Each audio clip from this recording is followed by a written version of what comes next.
यह कहानी एक नन्हे बालक की है जिसने अपनी भक्ति से असंभव को संभव कर दिखाया। एक ऐसी कथा जहां एक पिता का क्रोध आसमान को चीरने को तैयार था और एक पुत्र की आस्था अडिग चट्टान की तरह थी। पर क्या सच में भक्ति इतनी ताकतवर हो सकती है कि वह मृत्यु को भी मात दे दे? आइए जानते हैं भक्त प्रहलाद और नरसिंह अवतार की अद्भुत कथा। संध्या का समय था।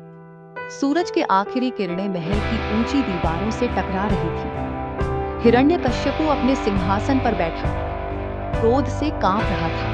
यह बालक मेरा सिर झुकाता है। अगर आज भी इसने विष्णु का नाम लिया तो इसे समाप्त कर दूंगा। दरबार में सन्नाटा छा गया। तभी दो सैनिक प्रहलाद को हाथ पकड़कर लाए। छोटा सा बालक शांत आंखों से अपने पिता को देख रहा था। हिरण्यकश्यप ने आंखें तरेरी। बोल, कौन है तेरा सबसे बड़ा रक्षक? भगवान विष्णु, वह सर्वत्र है। हवा अचानक भारी हो गई। हिरण्यकश्यप ने अपने गुप्त मंत्रियों को बुलाया। प्रहलाद को पहाड़ की चोटी से नीचे फेंक दो। अगर बच गया तो मैं खुद हार मान लूंगा। अगली सुबह कठोर पत्थरों से घिरी ऊंची चोटी प्रहलाद को बांध दिया गया। सैनिक उसे गिराने ही वाले थे कि अचानक एक घने बादल ने चोटी को ढक लिया। सब कुछ धुंधला हो गया और जब बादल छटे प्रहलाद नीचे जमीन पर था, बिल्कुल सुरक्षित, जैसे किसी अदृश्य हाथ ने उसे थाम लिया हो।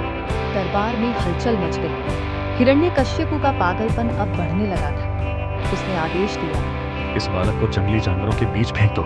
रात को प्रहलाद को एक वीरान जंगल में छोड़ दिया गया। चारों तरफ से भेड़िए, शेर और भालू गुर्राते हुए निकले। एक भेड़िया दांत निकोड़ता हुआ प्रहलाद की ओर बढ़ा, लेकिन तभी एक तेज प्रकाश फैला। जानवर डरकर भाग गए। प्रहलाद ज्यों का त्यों ध्यान मग्न खड़ा रहा। सैनिक भयभीत हो गए। अब हिरण्यकश्यप ने होलिका को बुलाया। तुम्हें अग्नि का वरदान है। इस बालक को गोद में और अग्नि में प्रवेश करो। होलिका ने प्रहलाद को अपनी गोद में कस लिया। आसमान में काले धुएं के बादल मंडराने लगे। जैसे ही दोनों अग्नि में गए, होलिका के कपड़े भस्म होने लगे, जबकि प्रहलाद के चारों ओर एक सुनहरी चमक फैल गई। होलिका चिल्लाई और वहीं भस्म हो गई। प्रहलाद सुरक्षित बाहर आ गया। महल के सभी लोग थर्रा उठे। हिरण्यकश्यपु ने अब अपना अंतिम दांव खेला। उसने प्रहलाद को बुलाकर कहा, अगर तेरा भगवान सर्वत्र है तो क्या वह इस खंभे में भी है? हाँ पिताजी। हिरण्यकश्यपु ने गुस्से में तलवार उठाई, खंभे पर प्रहार किया। खंभा फट गया और उसमें से प्रकट हुआ नरसिंह अवतार, आधा सिंह आधा मानव। उसकी दहाड़ से महल की दीवारें कांप उठी। हिरण्यकश्यपु भय से चीख पड़ा।